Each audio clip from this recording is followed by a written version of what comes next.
Welcome to this very exclusive auction. और ये है, ladies and gentlemen, भारत के संविधान की ओरिजिनल कॉपी। उन 1000 कॉपियों में से एक जिन्हें कॉन्स्टिट्यूएंट असेंबली मेंबर्स के लिए स्पेशली तैयार किया गया था।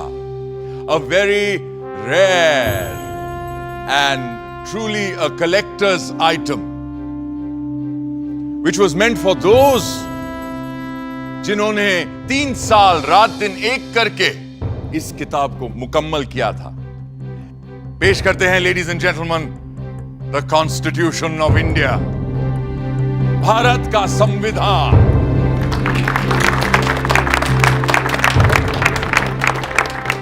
ये कोई आम किताब नहीं, बल्कि प्रतीक है हमारे मुल्क का।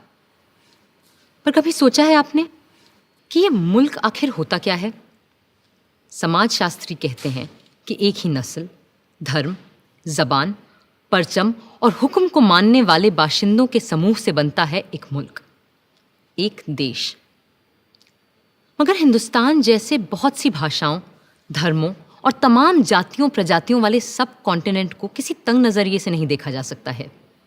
और ऐसे मुल्क, ऐसे समाज में पुरानी रीतियों को तोड़कर सबको साथ लेकर आगे चलने के लिए किसी पुराने कानून से भी काम नहीं चल सकता है।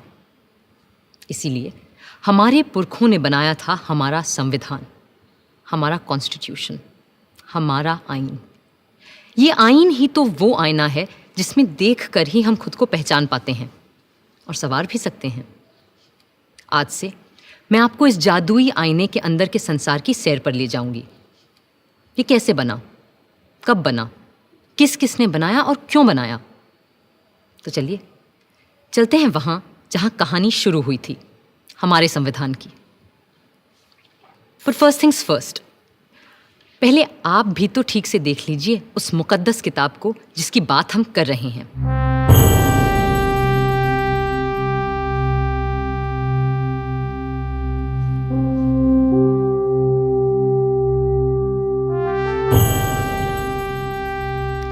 शांति निकेतन के प्रसिद्ध चित्रकार श्री नंदलाल बोस की रहनुमाई में कई कलाकारों ने भारत के इतिहास, पुराण और लोक कथाओं की छवियों से इस ग्रंथ को सजाया था। और प्रेम बिहारी नारायण रायजादा जैसे खुशखत कातिबों ने इसे अपने कलम से निखारा था।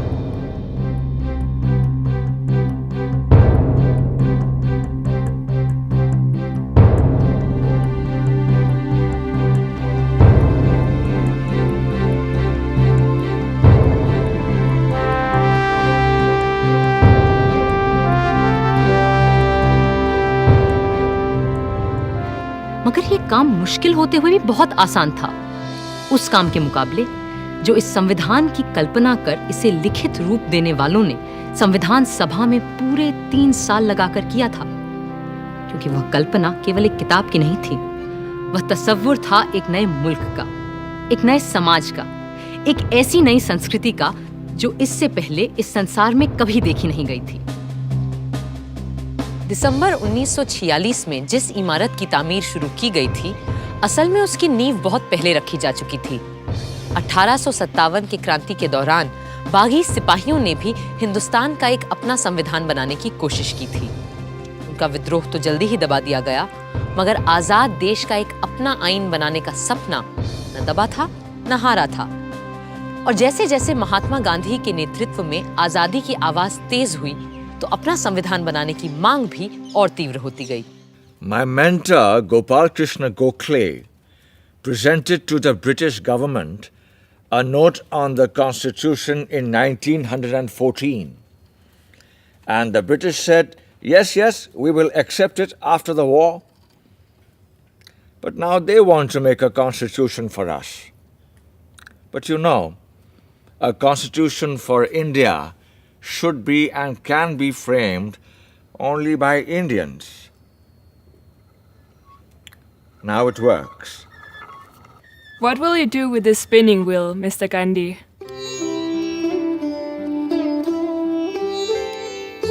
This is my secret weapon to drive the English rulers away so that we will have the power to make our own constitution. अब गांधी जी की सरपरस्ती में इतिहास ने दोबारा हमें एक नए भारत को गढ़ने का मौका दिया था। कांग्रेस नेता और आला वकील पंडित मोतीलाल नेहरू ने 1928 में एक रिपोर्ट तैयार की जिसे नेहरू रिपोर्ट या स्वराज संविधान के नाम से भी जाना गया। और उनके बाद जब उनका बेटा जवाहर कांग्रेस का सदर बना तो उस युवा नेता ने हिंदुस्तान के अपने संविधान के सपने को और शदीद तरह से सबके सामने रखा। आजादी दी नहीं जाती, स्वतंत्रता किसी कानून के नुक्ते को बदलकर नहीं मिला करती। इस तरह तो नए निजाम के नाम पर अंग्रेजों की पुरानी गुलामी को और मजबूत किया जाएगा। सच्ची आजादी तब मिलेगी जब हम अपनी चुनी हुई संविधान सभा के जरिए खुद अपने देश का संविधान सोचेंगे, अपना आईन तय करेंगे, अपना कॉन्स्टिट्यूशन बनाएंगे। भारत माता की जय! भारत माता की! जवाब में अंग्रेजों ने सन 1935 में एक गवर्नमेंट ऑफ इंडिया एक्ट बनाया। ये एक्ट भारतीयों की उम्मीदों से न सिर्फ बहुत कम और अलग था, बल्कि इसकी वजह से कांग्रेस और मुस्लिम लीग के दरमियान दूरियां और बढ़ने लगीं। इस बीच दूसरे विश्व युद्ध के दौरान सन 1945 में डॉक्टर तेज बहादुर सप्रू ने सभी पार्टियों से मशवरा करके एक सांझे संविधान का खाका बनाने की कोशिश की। उधर वर्ल्ड वॉर II की मार और इधर आज़ाद हिंद फौज और भारत छोड़ो आंदोलन के चलते अंग्रेजों का भारत पर अनंत काल तक राज करने का इरादा नेस्तो नाबूद हो चुका था। विंस्टन चर्चिल युद्ध तो जीते, मगर बेचारे चुनाव हार गए और बर्तानिया के नए प्रधानमंत्री क्लेमेंट एटली ने कहा कि भारत के लिए नया संविधान बनाने और मुसलमानों को अलग अधिकार देने की मुस्लिम लीग की मांग पर काम फौरन शुरू किया जाएगा। इसी के मद्देनजर पहली बार हिज मैजेस्टी की सरकार के 3 कैबिनेट मंत्री एक साथ भारत भेजे गए और ये कहलाया cabinet mission. Believe me, India will be a much better place after you have left us to ourselves. That's precisely what we ought to do, Mr. Gandhi. Our only fear is whether it's possible to minimize the violence and the bloodshed which is predicted in this subcontinent when it breaks into Hindustan, Pakistan, and Princeton. Then don't break India. But what about Mr. Jinnah's Pakistan? Why will you listen to my brother Jinnah if you are not ready to listen to others? And why do you presume that Jinnah will not see sense when you meet him in Shimla? I do wish your hopes come true when we meet in Simla, but it is important that you're also present there. What will I do there?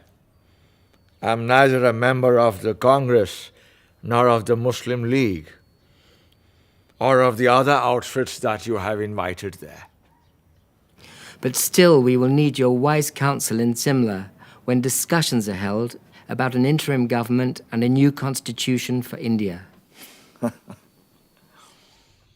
लाट साहब यानी vice Roy की शिमला कोठी में बैठक लग रही थी और वहां भारत भर की अहम सियासी हस्तियां जमा हो रही थीं। कांग्रेस की तरफ से आए थे उनके अध्यक्ष मौलाना आज़ाद, साथ में थे पंडित जवाहरलाल नेहरू, सरदार वल्लभ भाई पटेल और खान अब्दुल गफार खान। मुस्लिम लीग की तरफ से थे मिस्टर जिन्ना, जिनके साथ थे लियाकत अली खान, सरदार निश्तर और नवाब इस्माइल खान। फिर सिख, पारसी, ईसाइयों और दलितों के नुमाइंदे भी थे। उधर पूरे मुल्क में फैले सैकड़ों रजवाड़ों की तरफ से वहां मौजूद थे भोपाल के नवाब मोहम्मद हमीदुल्ला, जो उन दिनों चेंबर ऑफ प्रिंसेस के चांसलर थे। Friends, the winds of change have swept the old order all over the world, ever since this bloody war has started. And our new Labour government of Britain is of the opinion that the time has come for Indians to decide how they are going to govern themselves. And the purpose of this meeting is to have discussions with all of you.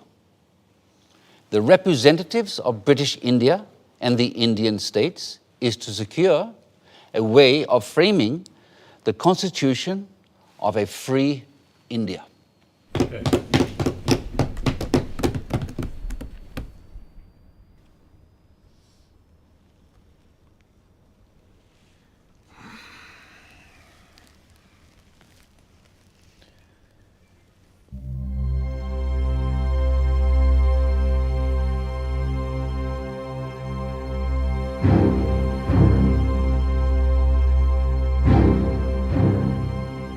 जिन्ना साहब को ये बात नागवार गुजर रही थी कि जिसे वो महज हिंदुओं की पार्टी मानते थे, उस कांग्रेस के आधे नुमाइंदे मुसलमान थे और उनकी रहनुमाई भी एक मुसलमान ही कर रहा था। शिमला की ठंडी आबो हवा का ऐसे माहौल में गर्म हो जाना लाजमी था। मैं और मेरे साथी इस वक्त यहाँ पूरे हिंदुस्तान की आज़ादी की पेशकश लिए मौजूद हैं। बाकी मसाइल दोयम हैं जो हम बाद में भी तय कर सकते हैं। अपनी कॉन्स्टिट्यूएंट असेंबली में जो जमा होगी एक आज़ाद हिंदुस्तान के ख्वाब की ताबीर करने के लिए।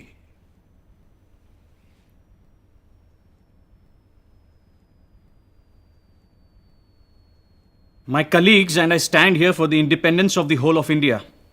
Other matters are subsidiary to this and can be discussed and decided in the Constituent Assembly, which will make a blueprint for an India of our dreams. Dreams that may turn into nightmares for the Muslims of this country if we allow the Congress to have its way. That's why it's imperative that we Muslims of India have our own group of states that may decide its own constitution. What are the groupings you have in mind, Mr. Jinnah? All the Muslim majority states like Sindh, Punjab, Balochistan, and Northwest Frontier Province will form the first group. And the states of Assam and Bengal will be in the second group. Mr. Jinnah, if, as you suggest, these groups separate from the body of India, but then pray tell us, what is left for the Constituent Assembly to make laws for? The rest of India in the center and the south? And what happens to the princely states? Well, they can have their own constituent assemblies. This is not acceptable to us. We are here to discuss the fate of a united India, not to break India into pieces. And if this is the purpose of this mission, I'm afraid we have no business being here. In that case, I'll be forced to adjourn the meeting. जिन्ना साहब चाहते थे कि हिंदुस्तान के पूर्व में असम और बंगाल और पश्चिम में 4 मुस्लिम बहुल सूबों के लिए एक अलग संविधान सभा बने और बाकी के भारत के लिए दूसरी संविधान सभा, और राजे रजवाड़े खुद अपने आप तय करें कि उन्हें किसी के साथ जाना है या खुद मुख्तार रहना है। जाहिर है कांग्रेस के नेताओं को ये अनेक संविधानों की सूरत बिल्कुल बर्दाश्त नहीं थी। कल कुछ लोगों ने ग्रुपिंग्स के लिए एक तजवीज़ पेश की थी जो हमारे मुल्क को मजहब व मिल्लत की बिना पर बांटने की एक पेशकश है। हम ऐसी किसी भी तरह की पेशकश के सख्त खिलाफ हैं। हिंदुस्तान एक मुल्क है, आप सुन रहे हैं लियाकत अली खान साहब, हिंदुस्तान एक मुल्क है और एक ही असेंबली इसका आइन बना सकती है जिसमें तमाम सूबों, इलाकों, मजहबों और फिरकों के चुने हुए मेंबरान और राजे रजवाड़ों के भेजे हुए नुमाइंदे भी शामिल होंगे।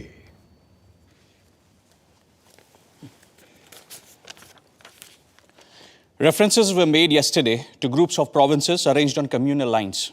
We are totally against any machinery to run any such groupings. India is one nation and it needs its constitution to be made by one assembly, which has elected representatives of the states, region, religion, and the nominated representatives of all the princely states as well. This is what I call the tyranny of numbers. Everyone knows here that such an assembly will have a brute majority of caste Hindus and their party, the Congress. And in the game of numbers, minority Muslims will have no say left. That's why we need 2 assemblies, so that Muslims can frame their own laws. मगर मेरे भाई जिन्ना, क्या आज तक हमारे पास हिंदुओं के लिए अलग और मुसलमानों के लिए अलग आइन थे? नहीं थे ना? तो फिर यकबयक आज इन 2 कानूनों की जरूरत क्यों आन पड़ी? क्यों? I trust the British sense of fair play. But with the Hindus ruling India through their Congress, Muslims need a special constitutional protection. I have gone through the length and breadth of India And I know how vulnerable Muslims are feeling today. And as their sole representative here, it is my duty to... ये आपसे किसने कह दिया कि मुसलमानों के अकेले नुमाइंदे आप ही हैं? अरे भाई, मुसलमान तो हम भी हैं, क्यों मौलाना? Well, I do not need to establish my credentials here. Because the Muslims of this country know who stands here for their rights and who here is a paid quisling Muslim masquerading as their representative. I take strong objection to such a remark being made about my esteemed colleague. Mr. Jinnah, if I've got you right, you need these groupings because of the communal mistrust that exists in this country. That's perfectly right, Sir Stafford. Muslims cannot be a part of a constituent assembly which will be dominated by caste Hindus. May we deal with first things first, please, which is to dispose of the problem of the Indo-British relationship. For that, we need to make our own constitution for a free India. The communal problem can be dealt with later. Later? Later, there'll be no Muslims left alive in India if Congress is given its way. And that is unacceptable to me. If Mr. Nehru doesn't like the idea of groupings of states within the same India, then it will be better to have two Indias. One for Hindus and another for Muslims.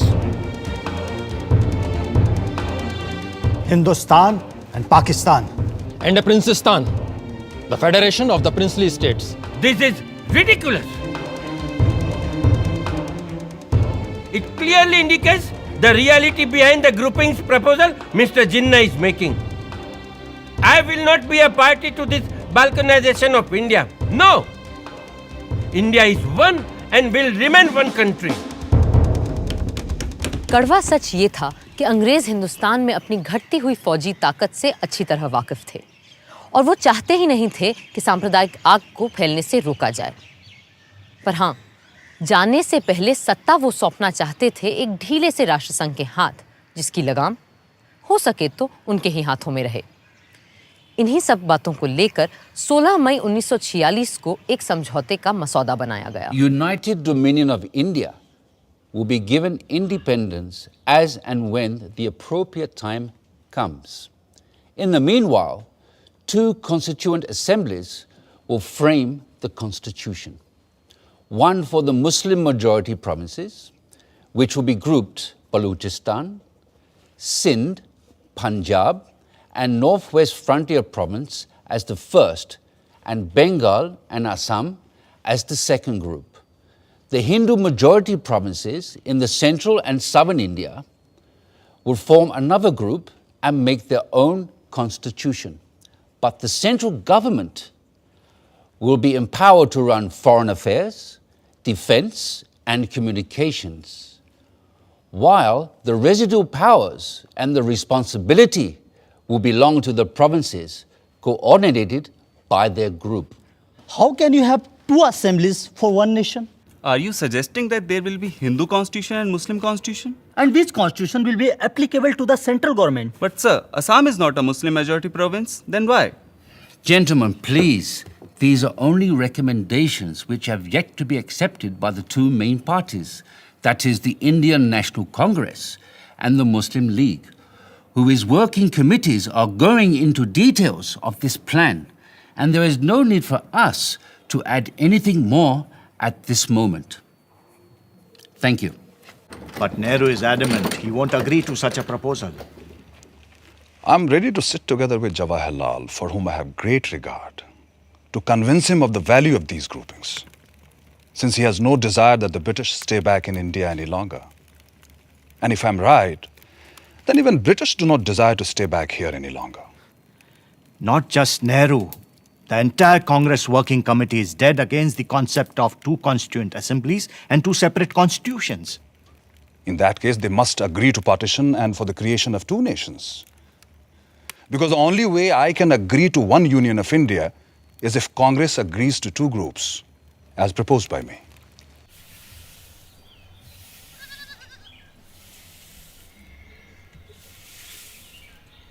Bapu, working committee ने जिन्ना साहब की groupings की तजवीज़ के खिलाफ एक resolution pass किया है।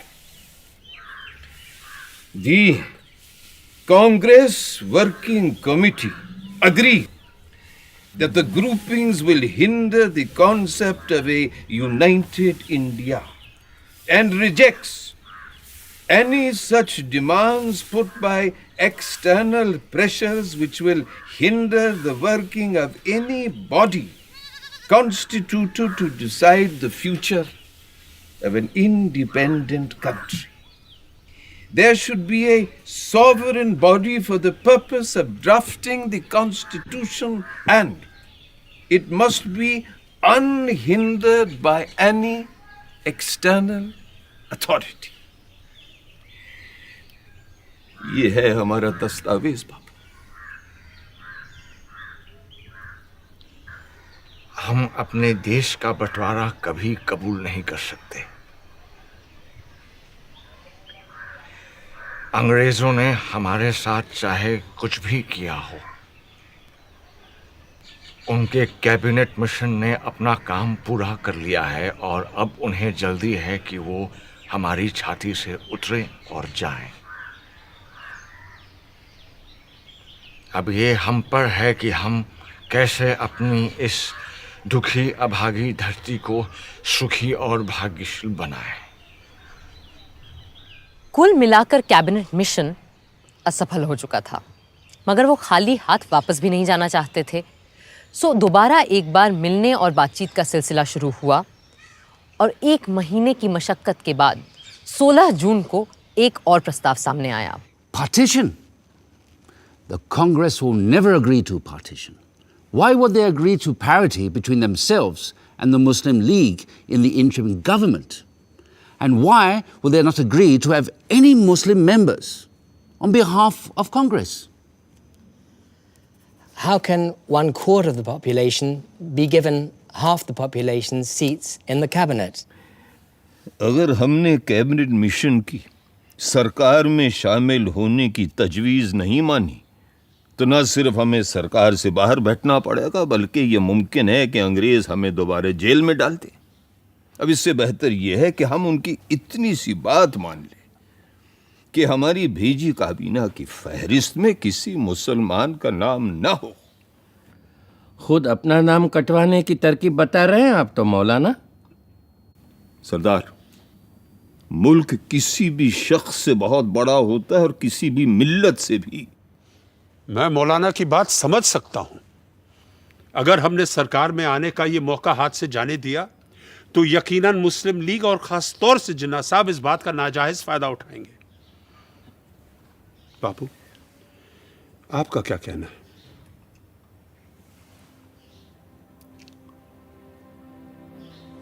मैं किसी फायदे या नुकसान की बात नहीं जानता। मैं वही बोलूंगा जो मेरी आत्मा का कहना है, और मेरा मानना यह है कि जिन्ना साहब के डर से या सरकार में शामिल होने की जल्दबाजी में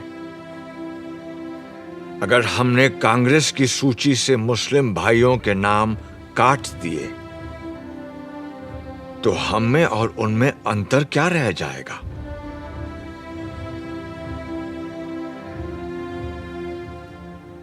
जिन्ना साहब सिर्फ मुसलमानों के नेता हो सकते हैं, पर आप लोग तो सिर्फ हिंदुओं के रहनुमा नहीं है ना। बापू, आपने सही फरमाया, मगर क्रिप्स और उनके साथी अभी रुकने वाले नहीं हैं, और अगर सरकार में शामिल होने के लिए हमें मुसलमानों को अपनी काबीना से खारिज करना भी पड़े तो क्या फर्क पड़ता है? मुझे फर्क पड़ता है, और मेरा ऐसी पार्टी से कुछ लेना देना नहीं हो सकता है। अगर आप लोग सरकार संभालने के लिए इतने उतावले हैं तो बनाइए आप सरकार। मैं दिल्ली छोड़कर जा रहा हूं। बापू, हम आपकी बात समझते हैं,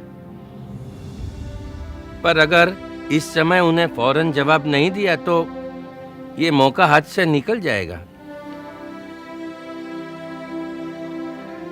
अगर यही आप सबका फैसला है तो मैं अपनी हार स्वीकार करता हूं। मुझे अंग्रेजों की नीयत सही नहीं लगती, पर मेरी बात ही सही है।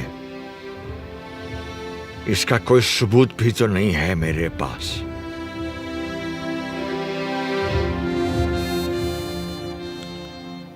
अगर आप सबकी आज्ञा हो तो मैं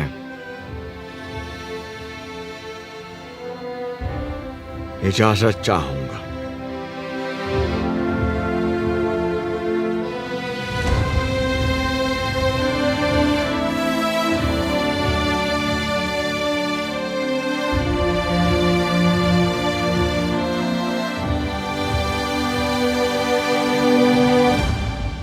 तो अब हम बापू को जाने दें।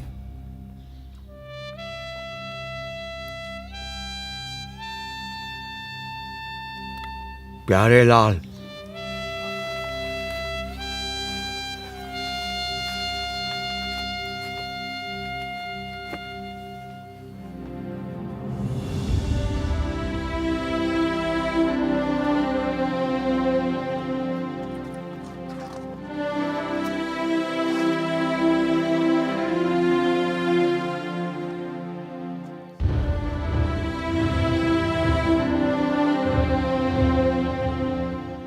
यूं नया संविधान बनाना तय हो गया, और ये भी कि जिन्ना साहब की तजवीज़ के खिलाफ सिर्फ एक संविधान सभा मुल्क का रूप स्वरूप तय करेगी। जाहिर है कोई इस व्यवस्था से पूरी तरह खुश नहीं था, मगर जिन्ना साहब पर तो जैसे गाज गिर गई थी, और वो अपने मुखालिफों को आसानी से बख्शते नहीं थे। We have been betrayed by Viceroy Webel. Viceroy Wavell ने हमारे साथ दगाबाजी की है। Cripps has debased his talents, and Pethick Lawrence has proved to be a treacherous man. Crisp ने अपने हुनर का गलत इस्तेमाल किया है। पथिक लॉरेंस ने हमारी पीठ में छुरा भोंका है। Breaking all the norms of decency, they have invited the Congress, which had earlier refused the offer to join the interim government without even consulting us. भलमनसियत के सारे पैमाने तोड़कर कांग्रेस को सरकार में शामिल कर लिया गया, जबकि कांग्रेस ने पहले साफ साफ इनकार कर दिया था।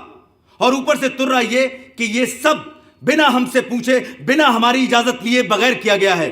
In such a situation, if I have to safeguard the interests of the Muslims of this subcontinent, then I'm left with no choice but to bid goodbye to constitutional methods. इस सूरत में अगर मुझे मुसलमानों की इज्जत, गैरत और हुकूक को बचाना है, तो मेरे पास कोई और सूरत ही नहीं रहती सिवाय इसके कि हम कॉन्स्टिट्यूशनल यानी आईनी तरीकों को ताक पे रख दें। The Hindu Congress has time and again employed the weapon of mass struggle to intimidate us, and the British have held their arms in authority to crush us. हिंदुओं की कांग्रेस हमेशा अवामी जद्दोजहद के नाम पर हिंदुओं के हुजूम से हमें डराती आई है, और अंग्रेज हुक्मरान अपनी बंदूकों, बेतों और बेनटों से हमें कुचलते आए हैं। Today, we too have forged a weapon and are in a position to use it. अब हमने भी अपना हथियार तैयार कर लिया है और हम इसका इस्तेमाल भी जानते हैं। I call upon all the Muslims of this country to take to direct action. आज मैं हिंदुस्तान के सारे मुसलमानों से डायरेक्ट एक्शन की अपील करता हूँ। From Friday the 16th of August, we will resort to direct action till we have achieved our cherished goal, our Pakistan. ऐ अल्लाह के नेक बंदो, आने वाले जुमे 16 अगस्त से हम सीधी आर पार की लड़ाई लड़ेंगे। डायरेक्ट एक्शन और हथियार तभी रखेंगे जब मंजिल मखसूस सामने दिखाई देगी, यानी हमारा प्यारा पाकिस्तान। पाकिस्तान पाकिस्तान पाकिस्तान। मगर कायदे आजम, क्या हमारा डायरेक्ट एक्शन नॉन वायलेंट होगा? I am not going to discuss ethics here. और आप सभी लोग जानते हैं कि मुझे गांधी की अहिंसा वहिंसा में कोई यकीन नहीं है। कायदे आजम मोहम्मद अली जिन्ना। बातचीत, सुलह सफाई, रूठने समझाने मनाने के 2 महीने यकबयक खत्म हो गए। कैबिनेट मिशन वापस लौट गया और हिंसा के बादल चारों तरफ मंडराने लगे। वाइसरॉय वेवल ने सारे गवर्नरों को बुलाकर पुलिस व्यवस्था को चाक चौबंद करने को कहा। पर बंगाल के गवर्नर सर फ्रेडरिक बरोज ने वेवल को खबर दी कि बंगाल के मुस्लिम लीगी प्रधानमंत्री एच.एस. सोहरावर्दी के कहने पर उन्होंने 16 अगस्त को सारे पुलिस महकमे को छुट्टी पे भेज दिया है। 16 अगस्त 1946 भारत के इतिहास के काले दिनों में शामिल होने जा रहा था। जिन्ना साहब की पुकार पर 16 अगस्त की सुबह से ही हथियारबंद लोग कलकत्ता की सड़कों पर उतर आए और हत्याओं का सिलसिला शुरू हो गया। बदले में दूसरे संप्रदायों के लोग भी निकल आए और सड़कों पर 3 दिन तक सिर्फ हत्यारों का राज था। पुलिस छुट्टी मनाती रही, फौज अपने ड्रैगन टैंक लिए बैरकों में बैठी रही और सड़कों पर कत्लोगारत, खुरेजी और आगजनी होती रही। 3 दिन में 4000 से ज्यादा लोग मारे जा चुके थे। बंगाल में जो हुआ उसके बदले में पहले बिहार और फिर बाकी भारत में भी हिंसा का तांडव मचने लगा। बंबई शहर तक दंगों की चपेट में आ चुका था। पर पूर्वी बंगाल के नोआखली में जिस तरह हिंसा का चक्र शुरू हुआ उसने सबको दंग कर दिया। सब छोड़ छाड़ कर गांधी जी चल पड़े नोआखली।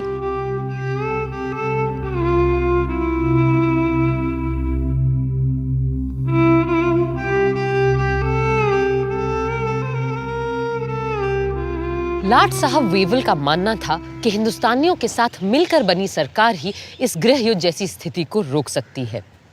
सो पंडित नेहरू ने अंतरिम सरकार में वाइस प्रेसिडेंट और सरदार पटेल ने गृह मंत्री का पद स्वीकार कर लिया। जिन्ना साहब ने तो पहले इस सब का मजाक उड़ाया, फिर 15 अक्टूबर तक उनकी तरफ से भी लियाकत अली खान ने वित्त मंत्री का पद संभाल लिया। जिन्ना साहब खुद सरकार में शामिल नहीं हुए क्योंकि उन्हें नेहरू से छोटा या बराबरी का ओहदा मंजूर नहीं था। यूं आर्जी सरकार तो बन गई, पर उसका चलना कदम कदम पर दुश्वार हो रहा था। गांधी जी ने तो बहुत पहले ही लाट साहब वेवल को इस खतरे से आगाह किया था। You must make your choice of one horse or the other. You will never succeed in riding 2 at a time. Choose the names for the interim government from names submitted by the Congress or the League. For God's sake, do not make an incompatible mixture, and in trying to do so, produce a fearful explosion. Even a government headed by the League is not going to damage India.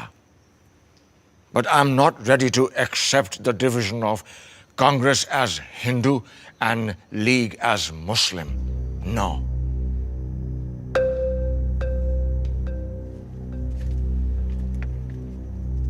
Wavell इतने हताश हो चुके थे कि उन्होंने अपने एक खत में सम्राट किंग जॉर्ज को लिखा, The situation reminds me of a childhood puzzle in which I had to manipulate marbles into their pens.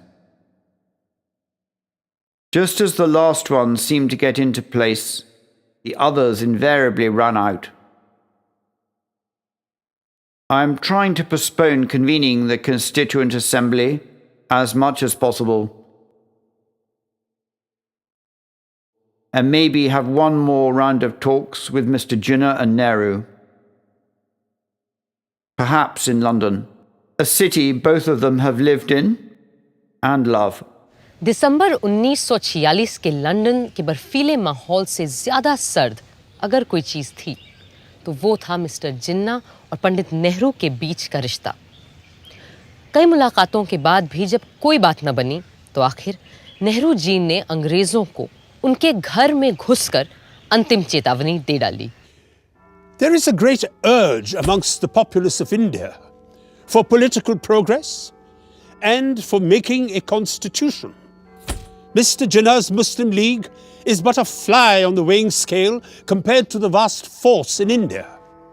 And if the British authorities do not call for the Indian Constituent Assembly immediately, we will have to resort to another mass action against His Majesty's government. Thank you, gentlemen. Mass action के डर से British सम्राट की सरकार तुरंत मान गई और पंडित नेहरू के भारत लौटते ही 3 दिन के अंदर हिंदुस्तान का आईन बनाने के लिए कॉन्स्टिट्यूएंट असेंबली का मिलना तय हो गया। 9 दिसंबर 1946 के ऐतिहासिक दिन इसी इमारत में पहली बार इकट्ठा हुई भारत की संविधान सभा। प्रादेशिक विधानसभाओं से चुने गए नुमाइंदे इस ऐतिहासिक दिन के लिए सज धज कर पधार रहे थे। मुस्लिम लीग ने जैसा कि उम्मीद थी, इसका पूरी तरह से बहिष्कार किया। हिंदुस्तान को एक नया रूप देने के लिए, एक नए संविधान को आकार देने के लिए सारे महत्वपूर्ण लोग कॉन्स्टिट्यूएंट असेंबली में मौजूद थे। बस 2 लोग वहां नहीं थे, और शायद 2 सबसे अहम लोग, कायदे आजम मोहम्मद अली जिन्ना और महात्मा गांधी। संविधान सभा के बहुत से सदस्य गांधी जी से मार्गदर्शन और आशीर्वाद लेने उनके पास पहुंचे।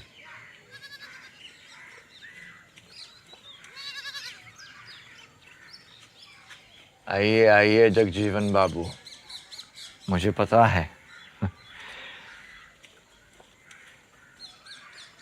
हम चाहे दुनिया का सबसे सुंदर संविधान क्यों न बना लें,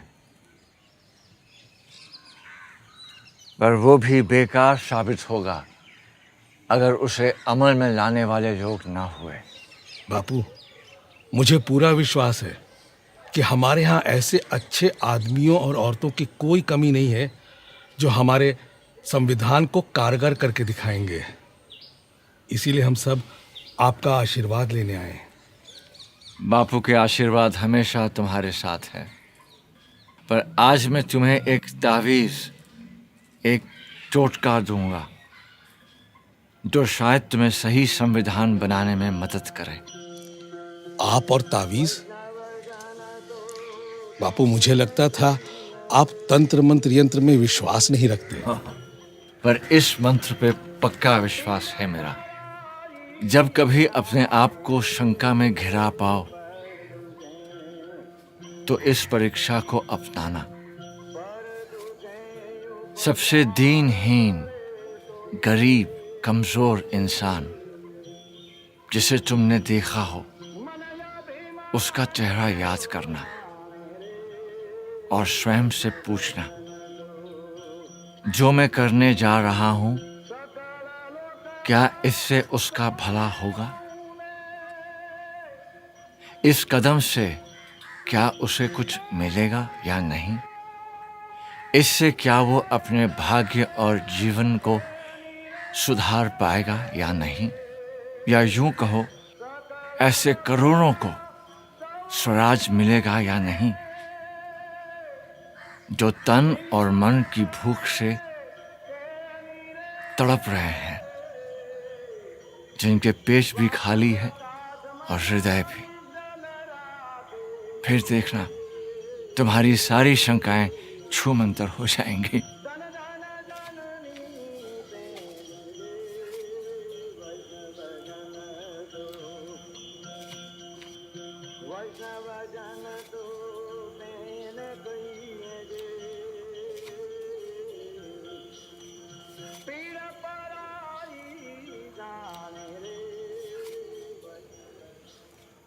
संविधान सभा ने सबसे सीनियर सदस्य डॉक्टर सच्चिदानंद सिन्हा को कार्यकारी अध्यक्ष चुना और उनकी निगरानी में सारे सदस्यों ने शपथ ली।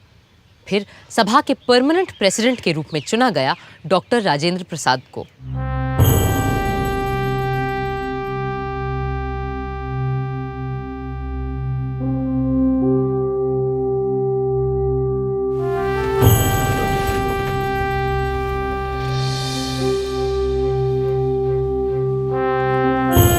Hip hip! Hooray! Hip hip! Hooray! Hip hip! Hooray!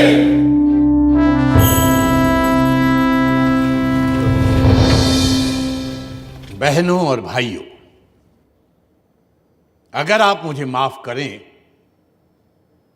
तो मैं ये कहूंगा कि इस देश में जहां जात पात के इतने झगड़े फैले रहते हैं, आप लोगों ने हमें चुनकर एक तरह से अपनी जाति से बाहर कर दिया है और अपनी जात पात में बैठने से वंचित करके आपने हमें एक अलग, एक दूसरी जगह, एक दूसरे किस्म की कुर्सी पर बैठने के लिए मजबूर कर दिया है।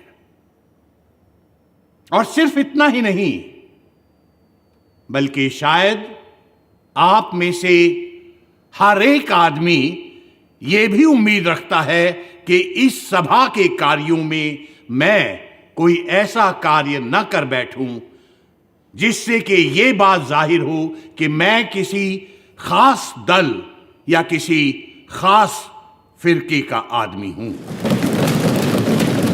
पहले हिंदी और फिर अंग्रेजी में बोलते हुए राजेंद्र बाबू ने सबके दिलों को छू लिया। Above all, what we need is freedom. And as someone has said, nothing is more valuable than the freedom to be free. Let us hope and pray that as the result of the labors of this Constituent Assembly, we shall have achieved that freedom and we shall be proud of it. 13 दिसंबर के ऐतिहासिक दिन पंडित जवाहरलाल नेहरू ने संविधान सभा के सामने एक ऐसा प्रस्ताव रखा जो हमारे आईन की नींव बनने वाला था, और ये था संविधान के लक्ष्य और ध्येय के बारे में, AIIMS and objectives resolution. Mr. Chairman,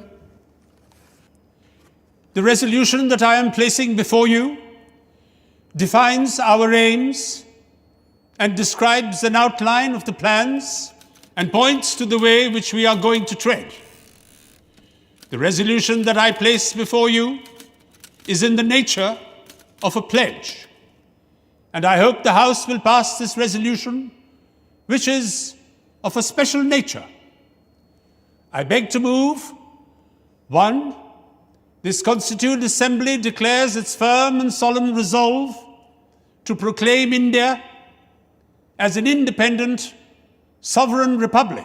Bharat की अक्षुण्णता, अखंडता और स्वायत्तता से लेकर नए भारत में सबकी समानता और एकता तक की बात अपने प्रस्ताव में रखी थी पंडित नेहरू ने। 2, wherein shall be guaranteed and secured to all the people of India justice, social, economic, and political, equality of status, opportunity, and before the law, freedom of thought, expression, belief, faith, worship, vocation, association, and action. एक एक करके 8 नुक्ते सामने रखे थे उन्होंने, और हमारे संविधान का पूरा नक्शा कुछ ही शब्दों में खींच दिया था। मगर उन्हें भी आज संविधान सभा में कुछ लोगों की कमी बहुत खल रही थी। आज इस असेंबली में हमें बहुत से लोगों की कमी खल रही है। हमें अच्छा लगता अगर और भी सभी इलाकों, सूबों और राज्यों के नुमाइंदे हमारे बीच होते। एक और शख्स आज यहां मौजूद नहीं है, मगर वो हम सब के दिलो दिमाग से दूर नहीं है। हमारे महान नेता, हमारे राष्ट्रपिता महात्मा गांधी जी, जिनकी लगन और मेहनत के बदौलत ही आज ये असेंबली मुमकिन हो पाई है। बापू यहां मौजूद नहीं है क्योंकि अपने आदर्शों को पूरा करने के लिए वो हिंदुस्तान के किसी कोने में चुपचाप काम करने में जुटे होंगे। पर मुझे इस बात का जरा भी शक नहीं कि उनकी रूह हमारे बीच यहां मौजूद है और हमें अपना आशीर्वाद दे रही है।